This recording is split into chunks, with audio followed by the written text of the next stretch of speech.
I don't know if you guys have noticed. I don't know if you guys have noticed this thing that Judge Rata does. There is this behavior, this bad behavior, this bad boy situation that happens there. There is something very intriguing that he does. It's not nice. It's very ugly. Okay, it's very ugly, but it gets one suspicious and one it leaves one suspicious and wondering what's going on there. Okay. Is the judge trying to escape the trial? Is he? Do you remember when there was that controversial commentary that he made about black lawyers? When he was busy doing the so-called apology. Do you guys remember that Judge Rata, what he did there? He insinuated that if the accused wanted him to recuse himself, he would do so. Do you guys remember that? Why would he say that? Okay, we thought he felt the pressure and it's either he was trying to be manipulative to act as if he is sincere, but we could see right through that was not even a sincere apology. But now, the real question that we have is that is he trying to force the accused to recuse him with his behavior? Is he feeling under threat or under fire? What's going on here? Something is going on. There is something happening in this trial. Whatever it is, it's there behind the scenes and it's not funny. That people are starting to notice, not the witnesses, not the evidence, the judge himself. And the question now being whispered is dangerous. Is he trying to get out without saying it? What's going on? Because now Judge Rata has become the story with his behavior. The Senzo Meyiwa murder trial was supposed to be about one thing, finding the truth. But now the spotlight is shifting to Judge Rata Mokgwatleng. So many times it has shifted. Because when Judge Rata starts becoming a center of attention, something is already wrong there. Name? The theory people are afraid to say. Let's talk about that. Let's say it clearly, actually. There's a growing belief that the judge doesn't want to be here anymore. But instead of stepping down, he might be creating conditions where someone else forces it. The accused, the defense, anyone, so that he doesn't walk away. He gets pushed out. He's playing ball here. Why would this be exclusive? If that theory is true, or if it were true, it will be a judicial crisis of some sort. It wouldn't be just controversial. It would be a judicial crisis because judges are bound by one principle: impartiality, neutrality, control, which the behavior in that courtroom fights a lot with that. It leaves us questioning a lot of that. Judges are not allowed to manipulate. They are not allowed to manipulate proceedings, influence recusal indirectly, create strategic exits. If proven, that's not just an error, that's misconduct territory. It's just that South Africa does not do investigations of this nature. But if this can be proven and be investigated, the behavior, for a man with his 56 years experience, damn. What people are actually seeing, okay, let's slow down, because perception matters a lot.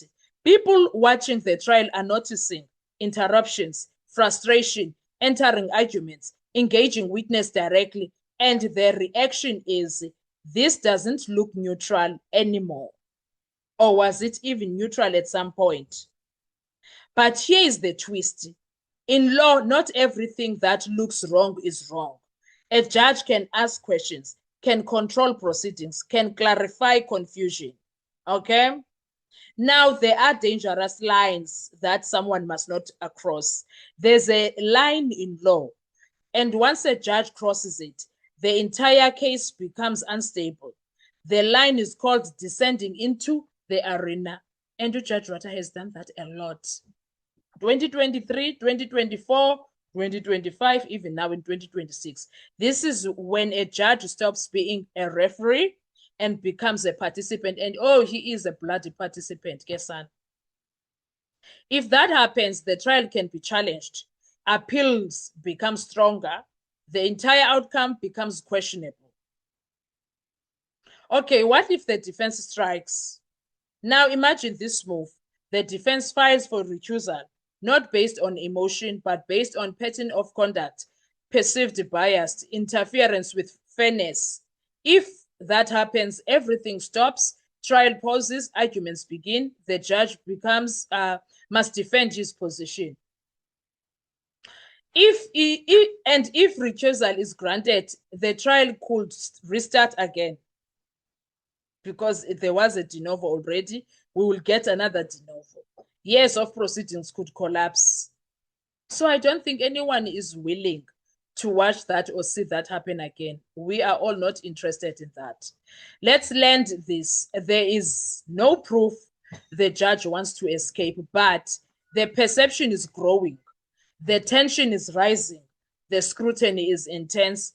And in a trial like this one, perception alone can become a legal weapon.